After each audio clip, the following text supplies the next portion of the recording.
Barakatah Yahweh, Ba'Hashem Yahushai, Ba'Hashem Rachakodash. Welcome to another live lesson. The name of this one is Uncovering the Secret Chambers of E. Now, I got a couple of pages pulled up. I didn't really put any of them in the description box because you could actually type in, the questions that I posed to Google just to see what they would say. And actually, I did post one page, which is an actual page of information. Most of the other ones are pretty much just questions that I asked Google. And then there's one that our Lord's will I post in the comment section of the live when we get to it, Lord's will. But pretty much this is centered around E. The kingdom of E, as you can see down here. All right. And Lord's will, it'll be an edifying lesson. This is just something that I had come across, every once in a while. The Spirit will put certain thoughts in our minds to research or to go over or to revisit certain topics that we've already covered, because every once in a while, you go through what's called a refreshers course of just, going over stuff just to reacquaint yourself with certain history, because sometimes, there's so much information in the scriptures that if you don't go over something for a while, you could get rusty on it. So we visit these things from time to time through the Spirit and power of Yahweh B'Shem Yahushai, as we learned, from our elders, on how they, taught the word and still do to this day. The ones that are here now, I'm not sure about High Priest Ariah and High Priest Shaw, what they're actually doing right now, but I'm speaking about Elder Apostle Tahar, the other apostles, so on and so forth. But this is going to be centered around E. Now, what I did type online is it says, when were the Edomites driven out of Edom? Because there's information out there, about Petra that these devils are trying to give credit, or they're trying to paint the picture that the so-called Arab people are Edomites, and they're not.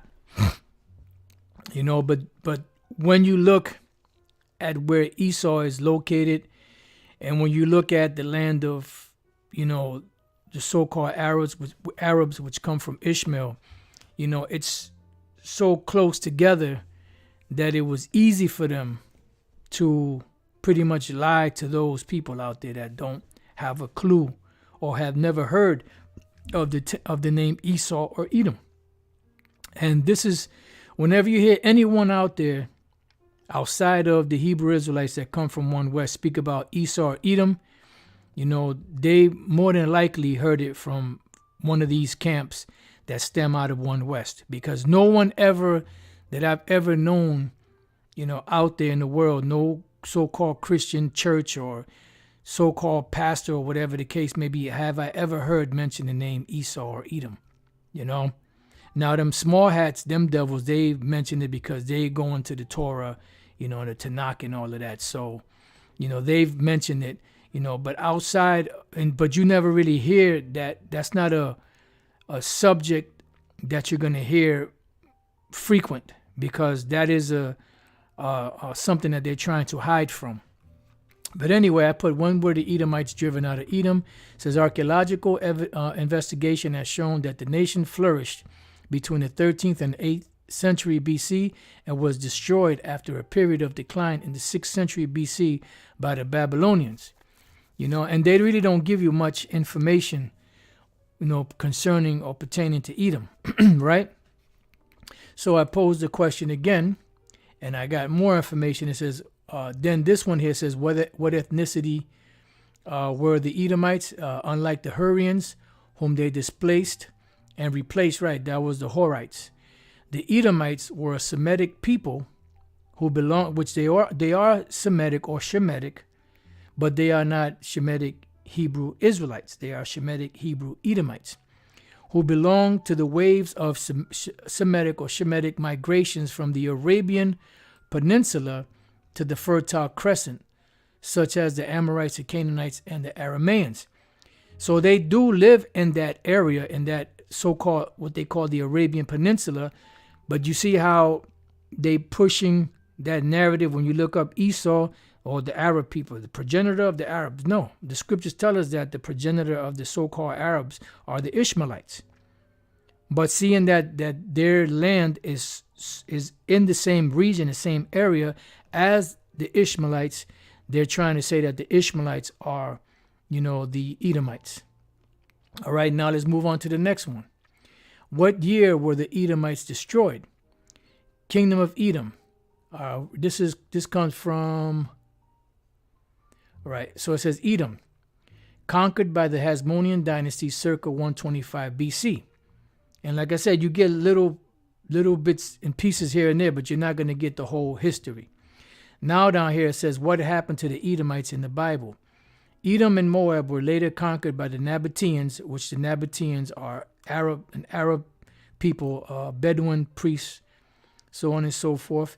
And the Edomites migrated to southern Judea, where they were known in the New Testament times as Idumeans, which this is true, because Idumeans is the either Greek or Latin way of saying Edom, which the word Edom from the Hebrew word Adawam, which means red. All right, so pretty much you get the idea. So they were conquered by John Hyrcanus I and forcibly converted. They says here 125 BC, and they were integrated, so to speak, into Israel at this particular point when they were taken over by the Hasmonean dynasty. And this is why you had the Herodian dynasty, which ruled as kings over Israel, because they were forcibly converted. And the person that forcibly converted them was a man by the name of Antipater II, which is called the Idumean, where it says that he was poisoned in BC 43. He married Cypros, which Cypros was an Arabian princess that Antipater married. And then from this marriage came Herod the Great, king of Judea, or Herod the Fake. And his wife was Miriam. And Miriam was an Israelite woman of high status among the Hasmonean Empire, all right, which were Israelites. All right, so this is how he was able to get up in there. This was his way of getting in there. And this is why today these so-called JOOSs, which is JEWs, which is really the JEWISH, because they're not really Israelites. They're imposters. And even Michael Rappaport said that, come on, you could put the ish at the end. You don't say Caths. You don't say Caths. You say Catholics. So yeah, you put the ish at the end because they pertain to, because they were converted to. Once during the time of John Hyrcanus I, which was in the BC era, before Christ, as the term goes, and once during the time of the Khazarian Empire, all right, which was around the 8th century AD, Anno Domini, the year of our Lord. All right, so we have Antipater here, Antipater the Idumean, because you have different Antipaters. This was a common name. You have Antipater of Macedon, and you have different Antipaters. So you have to, when you're trying to find Herod's father, you either put Antipater, Herod's father, or Antipater the Idumean or Edomite, or whatever the case may be. Antipater I, Idumean, born 113 or 114 BCE, died 43 BCE. So they're saying that the Edomites were done away with prior to this. But here it is. We're still reading about different Edomites. We're still reading about the ones that were forcibly converted. We're still reading about the ones that were run out of those particular lands and settled south of Judea. You see? And they were not destroyed, because the scriptures say that there is no end of all the people, even of all that have been before them. It says, was the founder of the Herodian dynasty and father of Herod the Great. According to Josephus, he was the son of Antipas and had formerly held that name. Now, I don't know if you type in Antipas. Hold up, let me see something. Antipas, which was that? Antipater, Jewish Encyclopedia. Antipas, that's B. Where's B at? I don't see it. Let's see something. Let's go here real quick, and then we'll come back.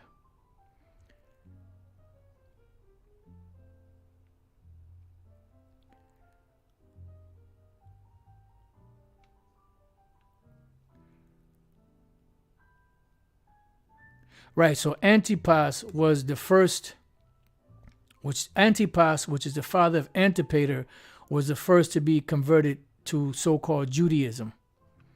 All right? And he was a governor of Idumea.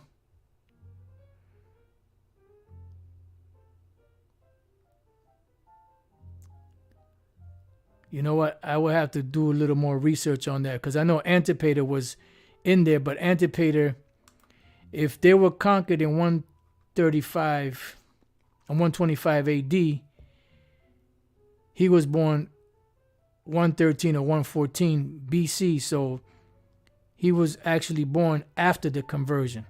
All right, so his father Antipas had to be converted also. So his father Antipas was probably the first that was converted, to so-called Judaism. Just want to put this here so I don't forget. All right.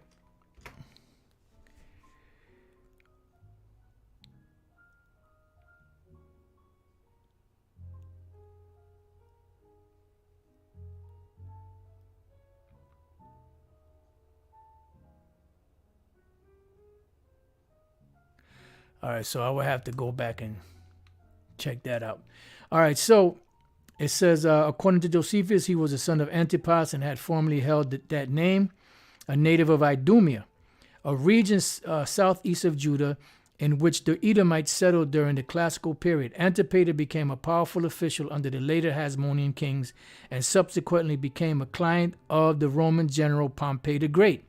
When Pompey conquered Judah in the name of Roman Republic, when Julius Caesar defeated Pompey, Antipater rescued Caesar in Alexandria and was made chief minister of Judea. See, so he got favor from the Romans.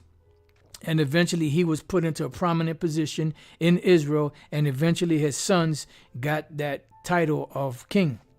As Judah became known to the Romans with the right to collect taxes, Antipater eventually made his son Phasaelus and Herod the governors of Jerusalem and Galilee. Respectively, after the assassination of Caesar, Antipater was forced to side with Gaius Cassius Longinus against Mark Antony. The pro-Roman politics of Antipater led to his increasing unpopularity among the devout non-Hellenized Jews. He died by poison. And this guy, he was like the Don King of the Edomites. Whoever lost, he would leave and go with the winner, because going with the loser is so depressing. Inside joke. The diplomacy and artful politics of Antipater, as well as the insinuation into the Hasmonean court, paved the way for the rise of his son Herod the Great, who used this position to marry the Hasmonean princess Miriam, endear himself to Rome, and become king of Judea under Roman influence. And that's exactly what happened. And when you go into the history, there was, I believe his name was Aristobulus II, which was a Jake, which was the last of the Hasmonean kings right here. Look at him. He looked like a Jake right there. Look at his nose. Look at his hair. Look at his beard. Look at his eyes. They got him painted like a Jake. because that's exactly what he was. A Jake was the Jewish high priest and king of Judea from the Hasmonean dynasty, right? And Herod had him killed.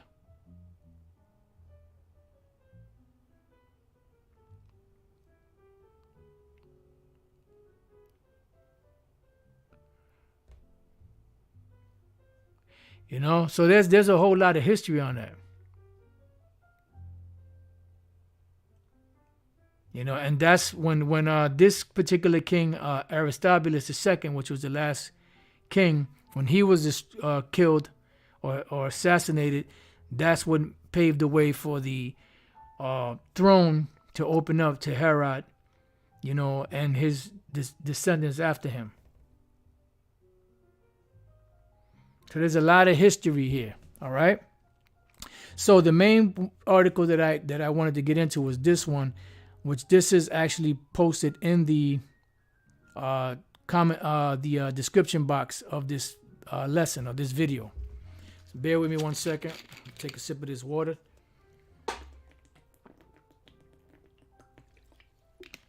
It says Edom, Adawam there in the Hebrew, Edom, red. That's exactly what it means. Now you have these devils, well, you know, red, probably, well, we're going to read it. And that's exactly what it means. Edom, red, Adawam. It says, was a nation in the southern Levant from the 11th century BCE until Roman times. The region has much reddish sandstone, listen good, which may have given rise to the name. No, what gave rise to the name, was the scriptures. Genesis 25 and 30.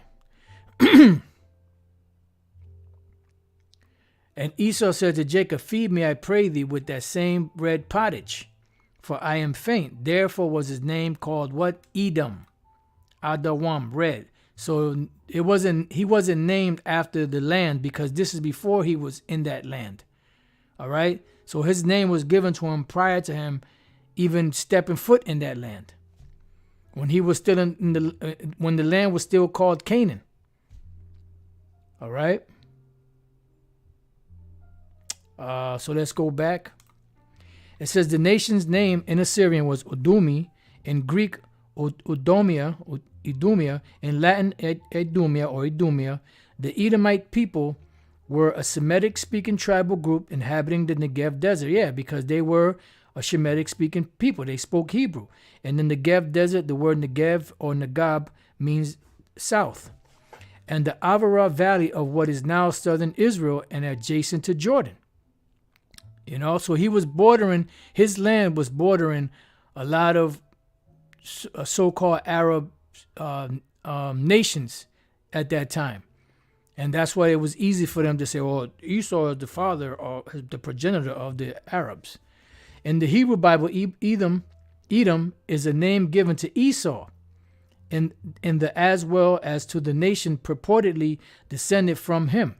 Esau was the brother of Jacob, the ancestor of the Israelite nation with whom he struggled throughout his life. The struggle between these eponymous ancestors as both brothers and foes continued in the histories of these two neighboring nations. Jacob and Esau fought, but in the end were reconciled. It says,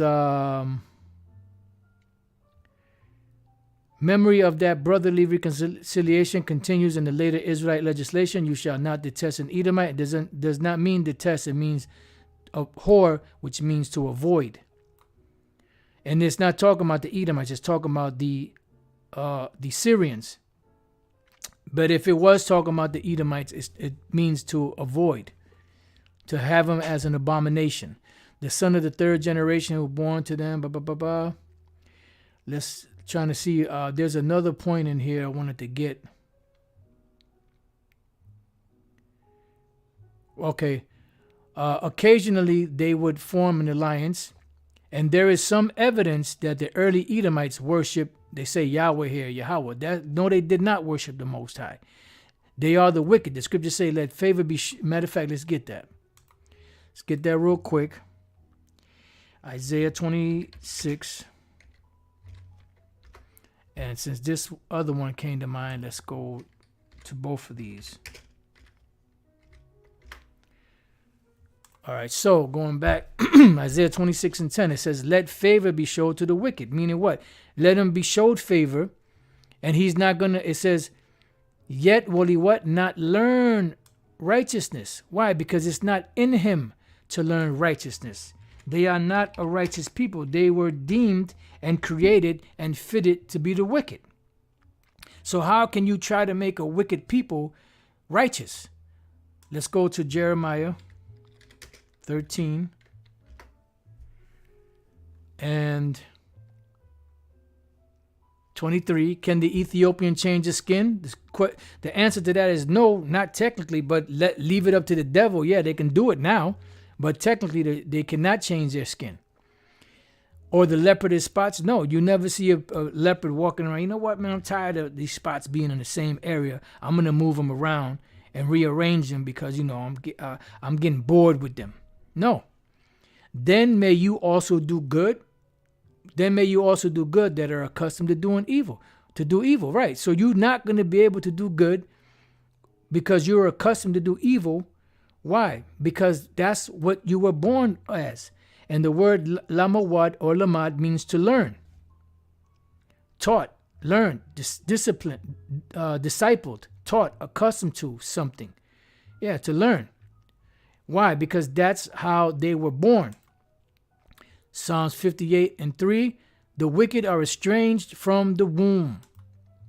They're strangers from the womb. Strangers to what? Zawar is the word strange, and that word is actually the word for stranger, except in very small times when it refers to the Israelites. Sometimes that word is used for Israelite foreigners.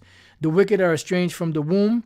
They go astray as soon as they be born, speaking lies. So from the womb to the tomb, they're deceivers, they're liars, they're the wicked. There's nothing that you could, add to it, that can say that these people are righteous.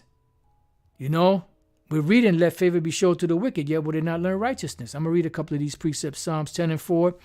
The wicked through the pride of his countenance will not seek after the Most High. The Most High is not in all his thoughts, right? Because they are the wicked. Ecclesiastes 1:15, that which is crooked cannot be made straight, and that which is wanting cannot be numbered, right? You can't make a straight thing out of something that's crooked. They were created to be the crooked. And I just wanted to say this. I thought about this before I started the lesson. I just want to say the water to you brothers out there, you elders, brothers that post up, the lives when they come up, because sometimes, the notifications don't go out and brothers, post them out there. So I want to say the water to you brothers for doing that. And to water, I want to say this, but I don't want the brother's head to get too big. The elder Manatazak, but to water brother, that brother, he be on it, man. I don't think he don't miss a beat. The Lord got a hell of a spirit on that brother, but I don't want to say too much because I don't want the brother's head to get too big. Shalom to you, brother. And to water, like I said, to you brothers, for posting up the lives when they come up. So going back, it says they go astray as soon as they be born, speaking lies. Their poison is like the poison of a serpent, right? It goes in and it slowly kills. They are like the deaf adder that stoppeth their ears. So they're not going to listen. They are not programmed like that. They ain't built like that. They're not built to receive this knowledge. They're not built to be mixed with faith, with truth, because they're on another wavelength. They're on the wicked wavelength on the left-hand side, because that's how the Most High created them, which will not hearken to the voice of charmers, charming never so wisely, right? Because even though, who are the charmers? The charmers are the prophets. So the prophets are here charming never so wisely because they're inspired by Yahweh, by Shem Yahushai, yet they ain't listening.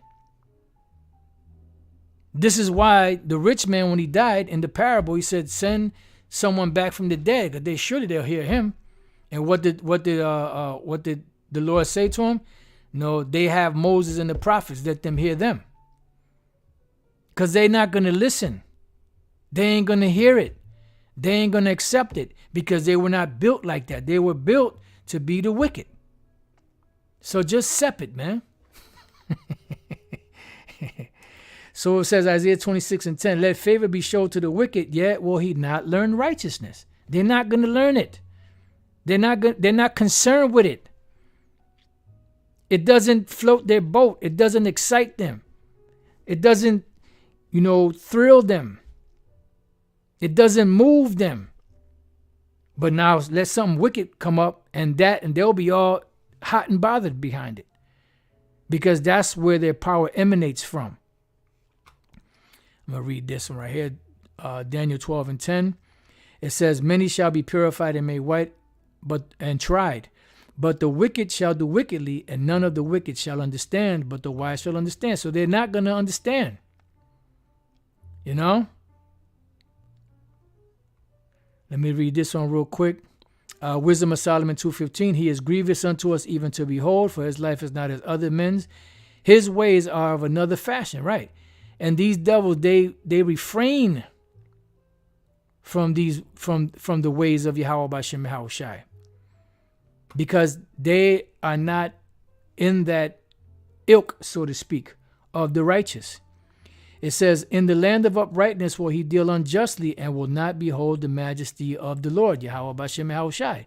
That's why it says right here in Psalms 50:16, but unto the wicked the Most High saith, what hast thou to do to declare my statutes? Yeah, because you are the wicked. You're not going to accept it. It says, or that thou shouldest take my covenant in thy mouth, seeing thou what? Hatest instruction. You hate instruction and castest my words behind thee. So you do not like instruction. You do not follow instruction. You hate instruction. Shana'ah. To hate, be hateful. You do not accept, instruction. Because instruction is not in your makeup. And if you notice, when you scroll through here, we're in the book of Deuteronomy 21, 22, 22, 24. Where's Deuteronomy 23? Thou shalt not abhor an Edomite. That means hate. But the word shana'ah means hate or hateful. So where is Deuteronomy 23:7 here? I'll wait. Anyways, so they don't accept instruction. Let's get the word instruction real quick. Mawasar, discipline, chastening, correction. Right. They don't deal with correction. And the scriptures are the way for correction. The way of discipline. The way of checking. Instruction, rebuke. That's not them. They're not for that. They don't accept this. So let's go back. So it says that there's evidence that the early Edomites worshiped the Most High Yahweh. They say Yahweh here. Judges 5:4. No. You are wrong, Leonidas. You are wrong. Let's go to Judges. The scripture that they posted Judges 5:4. But let's start at 1. The song of Deborah and Barak. What is this talking about? What is this dealing with? Does it mean, there's evidence that the Edomites worship God, the real God? Then sang Deborah and Barak the son of Abinoam on that day, saying, praise ye the Lord for the avenging of Israel. The avenging of Israel. Yasha Allah. When the people willingly offered themselves. Hear, O ye kings, give ear, O ye princes. So this is a song of giving praise to the Most High for delivering us out of the land of Egypt. And so listen up, you kings out there. The Lord avenged us on our enemies, right? Even I will sing unto the Lord Yahweh B'Shem Yahushai. I will sing praise to the Lord, power of Israel. Power of Israel, not of the nations. Lord, when thou wentest out of Seir, when thou marchest out of the field of Edom, the earth trembled and the heavens dropped, the clouds also dropped water. So does that mean, see, the Most High's name, the Tetragrammaton, is mentioned with Edom, so that means that they were worshiping? No.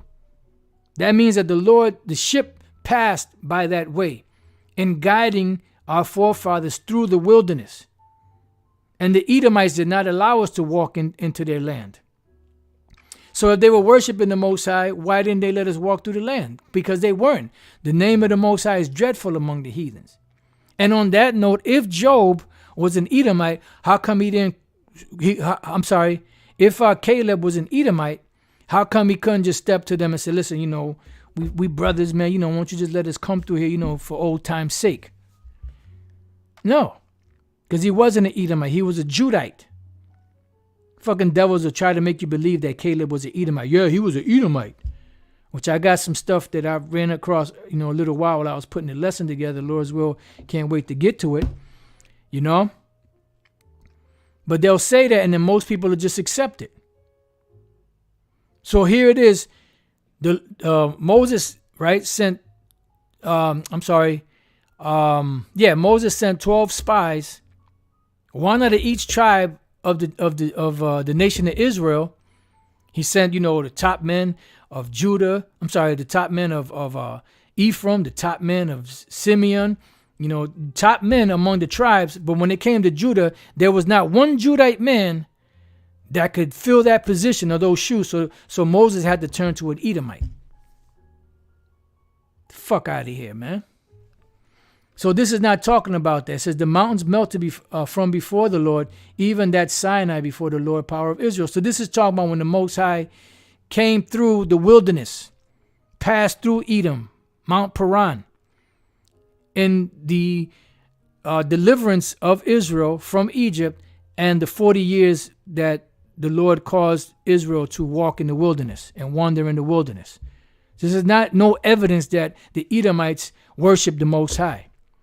But you see how the spin doctor do his thing? You have physicians of no value. You have forgers of lies, physicians of no values. That's exactly what they are. They are forgers of lies. They cunningly devise these lies. And someone that's not well studied or inspired by the spirit of Yahweh B'Shem El Shai will read this and run with it. So you guys are wrong, man. The Edomites, they worship the Most High too. No, they didn't.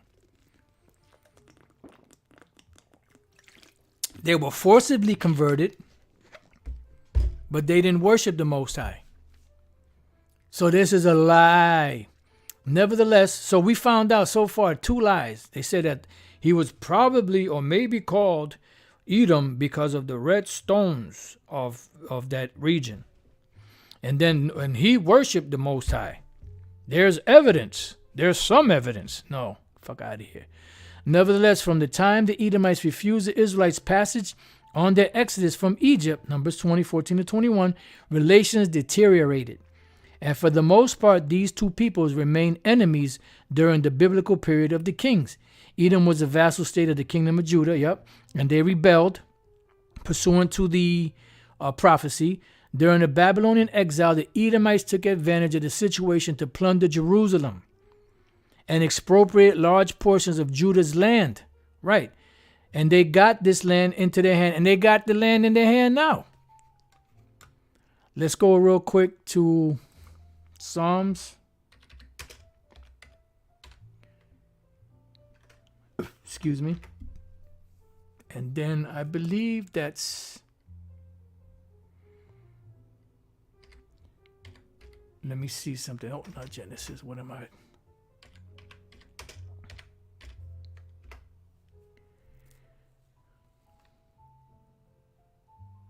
All right, so let's go back. Let's deal with this. Psalms 137 and 7. Remember, O Lord, Yahweh B'Shem Yahushai, the children of who? Edom. In the day of Jerusalem. In other words, when we were being persecuted and beaten down by the Babylonian Empire, who said, raise it. Now, when you look up the word raise it, it's not talking about raise the roof, It's talking about raise it, meaning throw it down completely, even to the foundation thereof. Why? Because they had that old hatred. It says, O daughter of Babylon. So the Most High is comparing the Edomites, or calling the Edomites the daughter of Babylon, because that's exactly who they are. The modern day Babylonians are the Edomites, the so-called white men, beginning with the small hats, Amalek. the chief house of Satan, who are to be destroyed, because they will be destroyed. Happy shall he be that rewardeth thee as thou hast served us, and that hasn't happened yet. This is a future prophecy. Happy shall he be that taketh and dasheth thy little ones against the stones. Right, this is going to happen in the kingdom of heaven. This hasn't happened yet. So how can this be fulfilled if you say the Edomites are done away with? Hence, uncovering the secret chambers of E. So let's go. Ezekiel 25 and 12, Edom. Thus saith the Lord power, because that Edom have dealt against the house of Judah by what? Taking vengeance. They knew what King Saul did to the Edomites, and how he had Agag, and how Samuel the prophet hewed Agag to pieces. They knew about what happened when the Edomites tried to come against the Israelites during the time of Haman, vocab the layman, and how they got destroyed and they got taken out and beat down. They knew of how King David and Joab and Israel rolled up on the Edomites and was taking them out, destroying them. They knew how Amaziah was taking tons and thousands of Edomites and throwing them off the rocks just to see them burst at the bottom for entertainment. They knew about all these things. So when the opportunity arose and they saw, that we were in a bad state and that they got the upper hand and that we were pretty much defenseless, they stepped in, and instead of helping, they came against. So the Lord said, because the Edom have dealt against the house of Judah by taking vengeance, because Judah was putting hell on Esau, and hath greatly offended and revenged himself upon them. Yeah, because he that toucheth Israel, who that toucheth us, toucheth the apple of the Most High's eye. And they must be served. And they will be served when the kingdom of heaven is established. Therefore, thus saith the Lord power, I will also stretch my hand upon Edom. Yeah, because the scriptures, because these wacky Christians, they say, well, vengeance is the Lord. You can't revenge yourself. You're right. The vengeance is the Lord, but how is the Lord going to exact this vengeance? I will also stretch out my hand upon Edom, and will cut off man and beast from it, and I will make it desolate from Teman, and they of the Dan shall fall by the sword, because the Lord is going to take these devils out completely. All right? And the Dan, which are Hamites, I believe they're Hamites. They are they were in the borders, so they were getting jacked up. But this is a future prophecy, right? And I will lay my vengeance upon Edom by the hand of my people Israel, right? Because the Lord is going to lay his vengeance upon the Edomites by the hand of his people Israel. That's who's going to get vengeance upon these devils. So yeah, vengeance belongs to the Lord, but he's going to use us to exact that vengeance. All right. It says, and they shall do in Edom according to mine anger and according to my fury. And there's no record or documentation of this ever happening. This hasn't happened yet. This is future prophecy. And they shall know that my vengeance, saith the Lord power. Right. You're going to feel the vengeance of the Lord when it comes upon you. You're going to feel it. You feel it. Swish. So let's see. What else did we have?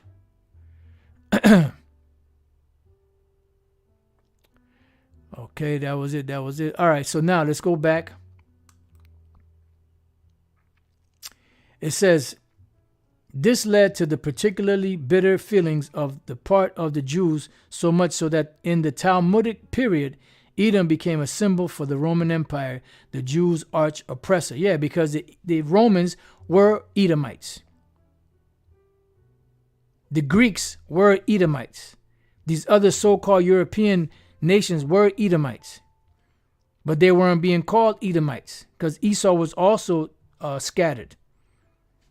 It says, in Roman times, Idumea accepted Judaism and produced a particularly famous native son in King Herod the Great, which we read, we didn't read about, but we showed you his line.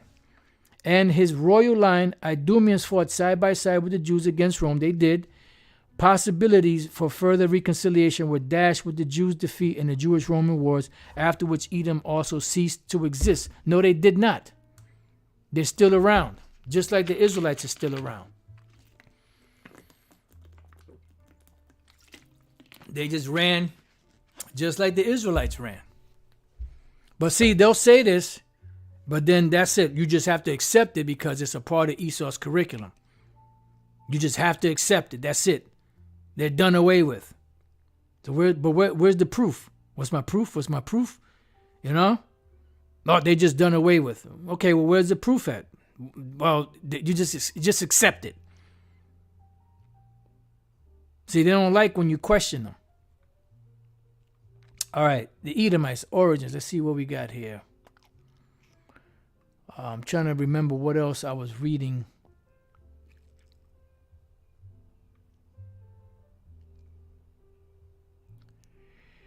Ancient, according to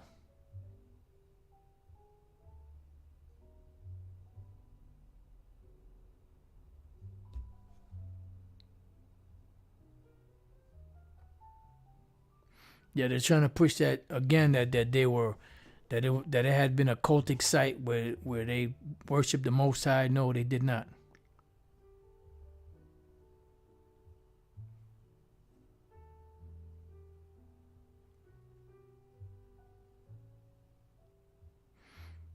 Yeah, because like right here it says, elsewhere the Most High is depicted doing the same for the descendants of Esau as he had done for Israel by fighting on the side of the Edomites against their enemies, the Horites. Yeah, well, because it was time for them to take over that land. Let's go there real quick. What was that? Deuteronomy 2:22. Let's see what that says.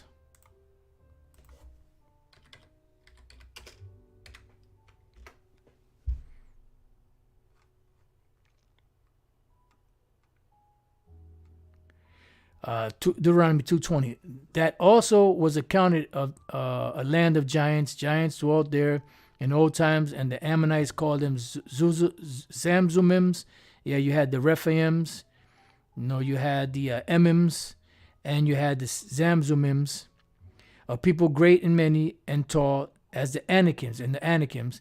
But the Lord destroyed them before them, and they succeeded them, and dwelt in their stead, as he did to the children of Esau, which dwelt in Seir, when he destroyed the Horims from before them, and they succeeded them, and dwelt in their stead even unto this day. Yeah, because how does that go? The battle is the Lord's.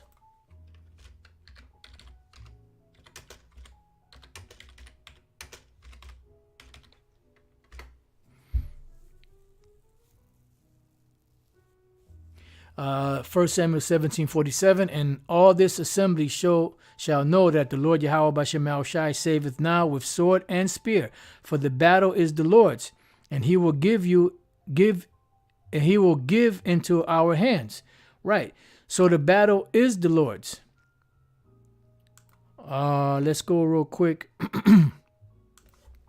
to Isaiah 13.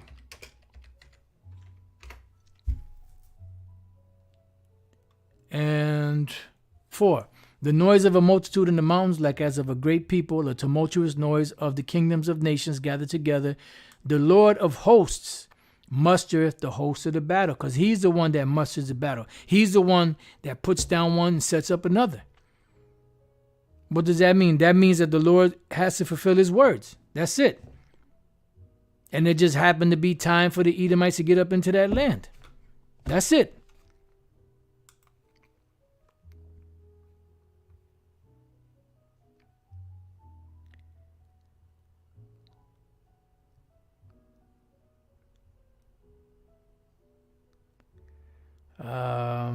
Just bear with me.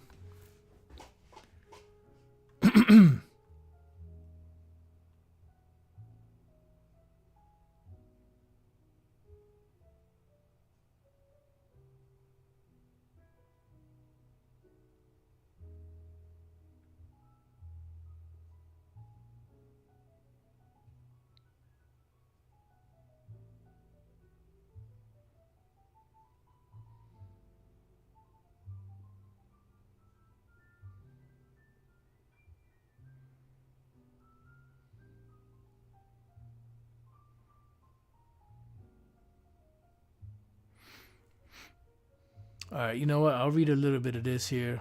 The post-biblical.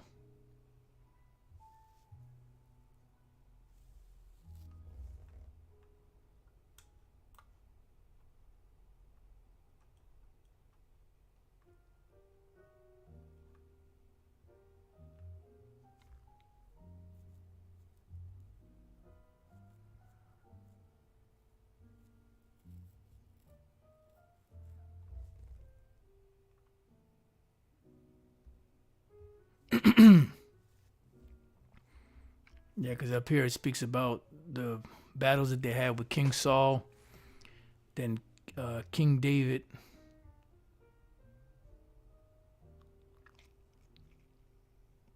So let's go down here to post-biblical times. I'm just gonna go here.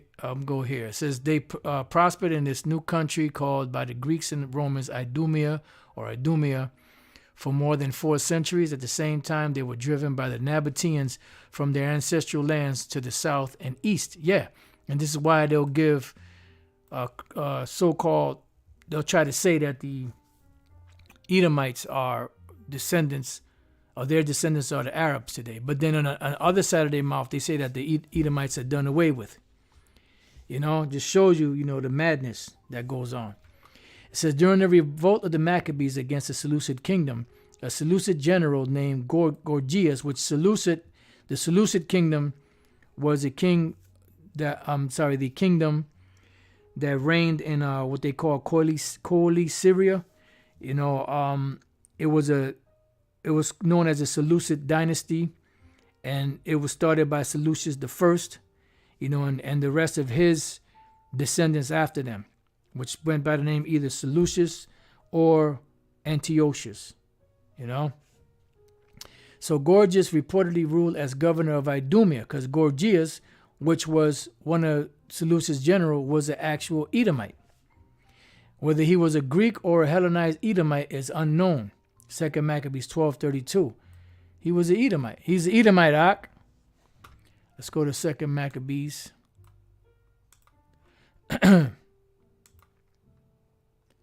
2 Maccabees chapter, what was that? Chapter 12.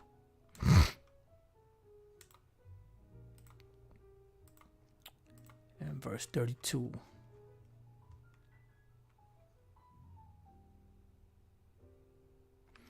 It says, and after the feast called Pentecost, they went forth against Gorgias, the governor of Idumea.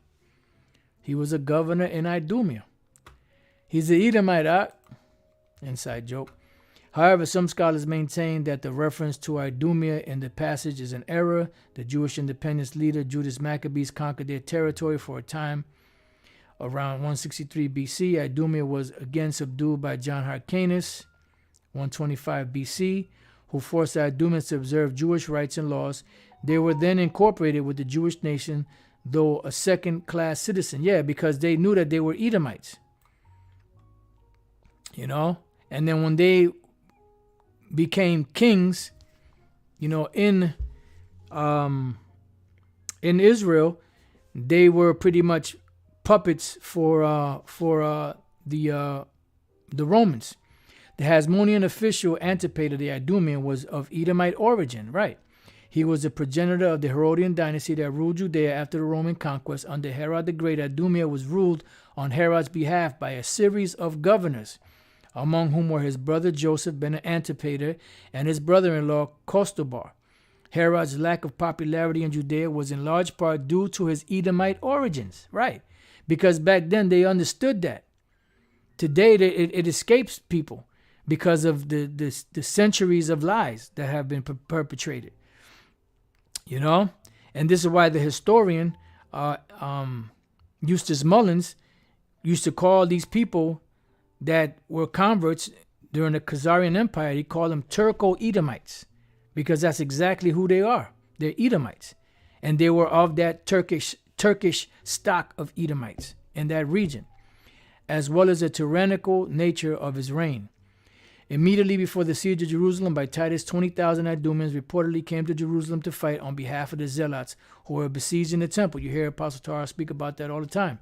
After the Jewish wars, the Idumeans ceased to maintain a historically distinct existence. Yeah, just because they ceased to maintain a historically distinct existence doesn't mean that they were done away with. Because when we read, what is that? Is that Ecclesiastes 6 or Ecclesiastes 4? Let's go to Ecclesiastes 4 first. Right here, Ecclesiastes 4 and 16. There is no end of all the people, even of all that have been before them. They also that come after shall not rejoice in them. Surely this also is vanity and vexation of spirit, because as the scriptures say, what the Lord does, he does forever. Now, he does mention that in the future, after these devils, do what they do, they will be destroyed, completely annihilated. There's not going to be any remaining, because that's a future prophecy. And which leads us into this here. This is the Zondervan Compact Bible Dictionary online, which I'm going to post in the description box for you brothers and few sisters, that's interested. It says Edom, red, right? A name that can refer to Esau, right? Because it's interchangeable, alluding to the red vegetable soup he received in exchange for his birthright.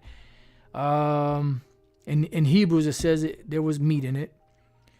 So let's jump down to the main point. You can read through here if you want.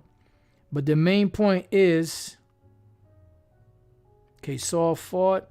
Assyria came in contact with Edom. The Edomites were subject also to Babylon. Under the Persian Empire, Edom became a province called Idumea, right, because of the Greeks. The Greek form of Edom, right.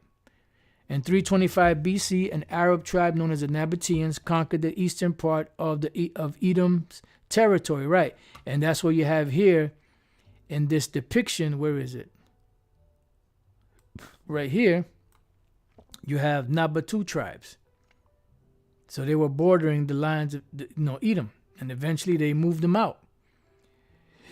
Right? It says during the Hasmonean period, see Maccabees, John Hyrcanus, which was John Hyrcanus I, subdued the Idumeans and forced them to accept Judaism. When the Romans took over Palestine, the Edomites also were included. From Idumea came Antipater, the father of Herod the Great. We keep reading this over and over again because this is a prominent history and something that needs to be known. He became procreator of Judea. After the destruction of Jerusalem by the Romans in AD 70, the Idumeans disappeared from history, but they were not destroyed. Thus, the rather mournful career of the Edomites came to an end. No, it did not. Just because you erase somebody's history doesn't mean that they are gone. And even in the protocols, of the learned elders, the rest, they say that they're going to erase from history anything that's unfavorable to them. And notice they give you all different type, like, this, 78, 325, the Nabateans came in, and then Esau, he did so and so and such and such. If you go to Judges, if you go to Ezekiel, if you go here, but then when they say that the Edomites came to an end, no sources, not a one source, not a scripture, not a document you can research, not a historical account, nothing. Just what is that? I can't think of the term, and that's a law term.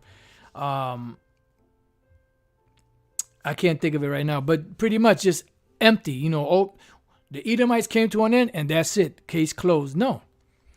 Only in the early centuries of their kingdom, before the Israelites became powerful, did they enjoy freedom to any great extent. Now, the point here is Edom figures prominently in the prophetic scriptures. So here they say that they're done away with. They came to an end. But here it says Edom figures prominently in the prophetic scriptures. Isaiah 11, 14, 34, 8 to 15, 63, 1 through 6, Ezekiel 35, 2 through 15, Joel 3, 19, Amos 9 and 12, and the whole book of Obadiah. The explanation of this is often unexpected appearance of Edom finds its they done changed it all up. They done changed it. This is the abridged. Goddamn devil worshippers. Matter of fact. All right. You want to play those games? Just bear with me 1 second. Now I'm going to show you something. I'm going to show you how much of a devil the devil is. All right. Now notice. Here, that's the Zondavins. Right? Here, you have Edrei, right? Here you have the Edomites are subject to Babylon. Edom figures prominently in prophetic scriptures. So if they were done away with, how can they be prominent in prophetic scriptures? Now here in this one, the book form, it says what? This is the Assyrians, right? Edrei, as we read over here. Edrei, that's the next definition. It says Edom figures prominently in the prophetic scriptures as the scene of great future judgment. So why did they erase that from the modern one? Why? What are they trying to hide? Why did they take that out of here? Because we read here, right? It says Edom, red, a name that can refer to Esau. And here, well, I can't go up because this is, what you call it. But it says Edom figures prominently in the prophetic scriptures as a scene of great future judgment. See notably Isaiah 34, 5 and 6, and Isaiah 63 and 1. On down. She is the only neighbor of the Israelites who was not given any promise of mercy from the Most High. So what happened? Why didn't they put that here? Because they're trying to hide something, man. You've been shanghaied. All right, so let's see what else we got here.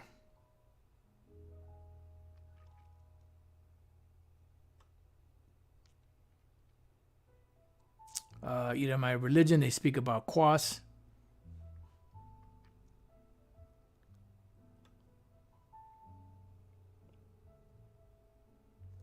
All right, so, you can read the rest if you're interested. I'm just going to finish out with this right here. Jeremiah 49:7, concerning Edom. So you don't get it twisted. Thus saith the Lord of hosts, is wisdom no more in Teman?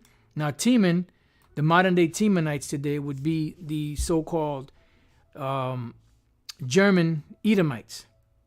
Because Teman was located in the land of Esau, but the modern day Temanites would be the so-called Germans, because they are the wisest of all of the Edomites. That's why all this technology comes from them. All right. It says, is counsel perished from the prudent? Is their wisdom vanished? Why? Because there's nothing that you can do with all of your wisdom, with all your technology, with everything that you possess, with all these warlocks and witches and monthly prognosticators, so on and so forth. There's nothing you could do to stop the impending doom that's coming upon you very soon. Flee ye, turn back, dwell deep, O inhabitants of Dedan. So now the people of Dedan, right, which were bordered, they used to border Esau. You step back, because when the Most High brings the judgment, you nations better step back. Even though you're gonna get it, they're gonna get it the worst. For I will bring the calamity of Esau upon him, the time that I will visit him. And that's coming now in these times. Watch. If grape gatherers came to thee, would they not leave some gleaning grapes? If thieves by night, they will destroy till they have enough. Right. So a grape gatherer would gather grapes, but then you would leave you wouldn't glean everything. You wouldn't take everything off the vine, because that was a part of the law. You leave it for the poor. But the Most High, when he comes, he's taking everything. He's removing everything. Everything. But I have made Esau bare. I have uncovered his secret places. Yeah, he's being uncovered. Let's see what this word secret means here. Because in this land here, you got Ishmael, you got all other nations. The ones that are here on the soils of America, when the time comes, they're going to be totally annihilated. Masathar. Secret place, hiding place. Right. Secret place, hiding place. For protection, for perpetration of crime. Ooh. For perpetration of crime. So you've been revealed, E. Uncovering the secret chambers of E. And that's what these conspiracies and these cover-ups are all about, these secrets. It's all about, it's all about lying, covering up. Let me read a couple of these precepts. I'm just going to go straight to the point. It says, the punishment of that iniquity is accomplished, O daughter of Zion. He will no more carry thee away into captivity. He will visit thine iniquity, O daughter of Edom. He will discover. Hold it now. He will discover thy sins. All right? He will discover thy sins.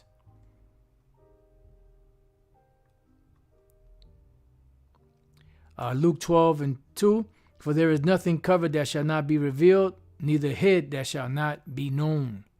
That's right. All right, so let's go back.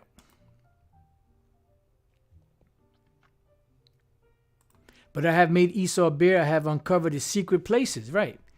And he shall not be able to hide himself, because everything is coming out. All the evidence is pointing in the direction of Esau, that he is the guilty party.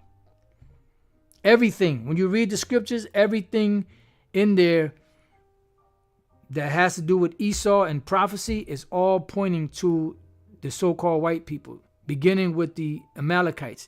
Now, you have Israelites that are scattered among them, among these so-called white people. So you have some of them that are really Israelites. You have other nations scattered among them that look like them. But the ones that are Edomites, whose line goes back to the Edomites, they're the ones that's being exposed. Leave thy fatherless children, I will preserve them alive, and let thy widows trust in me. Why? Because you're going to be in captivity. And the part about the widows, really, this is talking about Israel. Why? Well, let's go on. For thus saith the Lord, behold, they whose judgment was not to drink of the cup have assuredly drunken. So the Israelites drunk of that cup of captivity, of slavery, of destruction, of, humiliation. All right. And the Lord is going to preserve the elect alive. And they will trust in the Lord Yahweh Bashem Yahushai.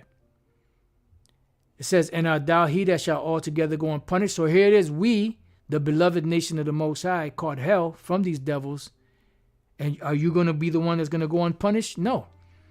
You ain't going to go unpunished. Let's go real quick to Nahum. Chapter 1, verse 3. The Lord is slow to anger and great in power, and will not at all acquit the wicked. No acquittal for you.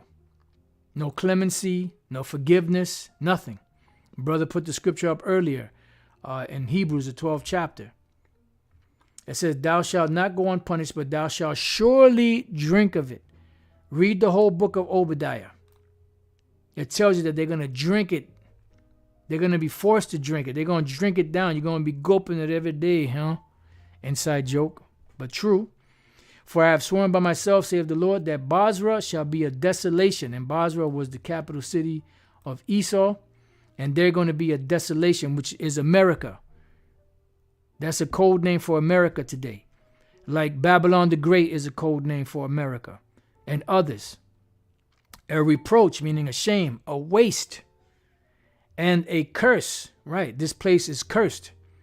And after the destruction, that's it. And it's not going to be anything ever grown here again. No civilization will ever be established here again, ever. It'll be left as a burnt monument. Only the desert creatures and devils, the unclean animals and birds will be living here. Unclean, creeping things.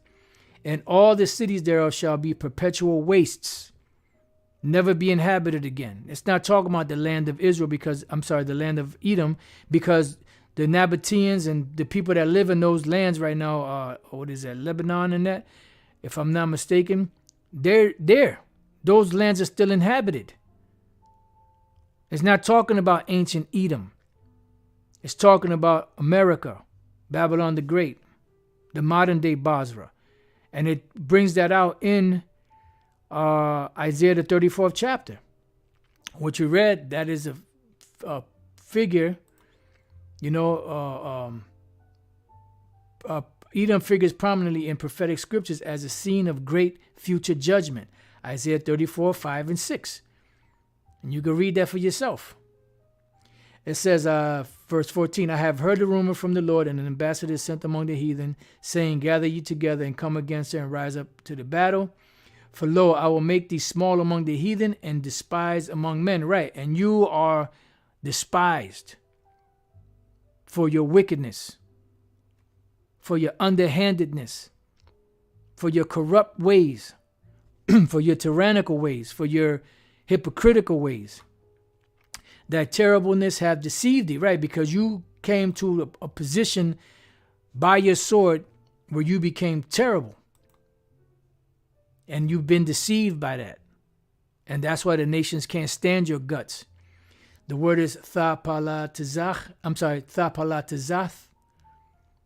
Shuddering horror. Right. Fearfulness. And that's what you've caused on the planet Earth. When the wicked are in authority, the people mourn. O that dwellest in the clefts of the rock, because you are the ultimate caveman, that holdeth the height of the hill. Yeah, and your habitation is high. Your buildings. Though thou shouldest make thy nest as high as the eagle. You have satellites in space. You have space stations. Your symbol is the eagle. I will bring thee down from thence, saith the Lord. So the Lord, at the peak, at the height of your kingdom, he's going to bring thee down. Job 20th chapter. Also, Edom shall be what? A desolation. The land of Edom today is not a desolation. It's still inhabited. This ain't talking about ancient Edom. This is talking about modern day Edom. America, Babylon the Great. Everyone that goeth by it shall be astonished and shall hiss at all the plagues thereof. Nobody's doing that today. Who's doing this? When was this fulfilled? Ain't nobody going by the land of Edom and say, damn, tisk, tisk. Look at the plagues. Look at the disaster that happened here. No, because it hasn't happened yet. As in the overthrow of Sodom and Gomorrah and the neighbor cities thereof. So how was Sodom, Gomorrah, and the neighboring cities destroyed? How were they overthrown? By fire. Nuclear fire. That hasn't happened to ancient Edom. But that's going to happen to modern Edom, America. Saith the Lord, and no man shall abide there, neither shall a son of man dwell in it. Right. You still have people that live in that land. The land of Esau, the Edomites. This ain't talking about ancient Edom, it's talking about modern Edom, America. Behold, he shall come up like a lion from the swelling of Jordan. It means this is Yahushai. Read Isaiah 63. Against the habitation of the strong. But I will suddenly make him run away from her. And who is a chosen man that I may appoint over her? Right, because you are going to try to come up against the Lord and you're going to flee. Because you're going to be turned into powder. So your fleeing is going to be the dust particles in the air. And who is a chosen man that I may appoint over her? For who is like me? Right? Nobody's like the Most High Yahweh. And who will appoint me the time? And who is that shepherd that will stand before me? Right? Because Yahushua is going to be sent. Along with, Michael the archangel and the rest of the angels to destroy this place. And right, like the elder said, they are taking pictures and toiling Petra, right? So what's up with that? How is that a perpetual desolation? All right. It says, therefore hear the counsel of the Lord that he hath taken against Edom and his purposes, because the purpose of the Most High is going to stand, that he hath purpose against the inhabitants of Teman. Surely the least of the flock shall draw them out. What's that talking about? Who are the least of your flock? The Amalekites. Those Jewish's. And they're the ones that's causing the most ruckus on the planet. And they're going to cause you to get in some deep, hot water that you're not even going, that the Most High ain't going to be able to deliver you out of. Inside joke. But the Most High is delivering you into it. Surely he shall make their habitations desolate with them. The earth is moved at the noise of their fall. Right. When was the earth moved? What great event took place when the Nabateans or whatever nation came against the Edomites to remove them out of that land? What made the earth to move at their fall? I'll wait. You know? The earth moved at the noise of their fall. So when Esau, which is the end of the world, falls, the earth is going to be moving. There's going to be a great noise, a great pestilence, a great curse that's going to rock this land to and fro like a drunkard, which is going to make the whole earth shake. And that's why the elect have to be up into the chariots. All right? It says, at the cry of the noise thereof was, at the cry, the noise thereof was heard in the Red Sea. Yeah, because this destruction of America, Babylon the Great, is going to be heard all around the world. You know, from far off, saying, alas, alas, that great city Babylon. It says, behold, he shall come up and fly as an eagle and spread his wings over Basra, which is Yahushai. And this is how the Lord's coming back. Who is this that cometh from Edom with dyed garments? And at that day shall the heart of the mighty men of Edom, which is your military, be as the heart of the woman in her pangs. You're going to be totally annihilated, toast. There's many scriptures you could read about that. One of the main ones is 2 Ezra, the 13th chapter, and the Apocrypha. Yo, man, get the fuck out of here, man. You goddamn devil worshiper. Your mama's falling. Your daddy's falling. Your kingdom's falling and it can't get up. All right, so pretty much with that, this has been Uncovering the Secret Chambers of E. I pray that you brothers and few sisters have been edified. The water for all the precepts you brothers put up. And once again, like I said, the water for, giving the notifications out there, when these lives and premieres and, different lessons go up. You brothers are doing a great work. You're working for Yahweh Bashem Yahushai and your salvation. May the spirit of Yahweh Bashem Yahushai continue to bless you brothers and sisters out there. And Lord's will, this place will come crashing down soon and deliverance will come soon. Shalom.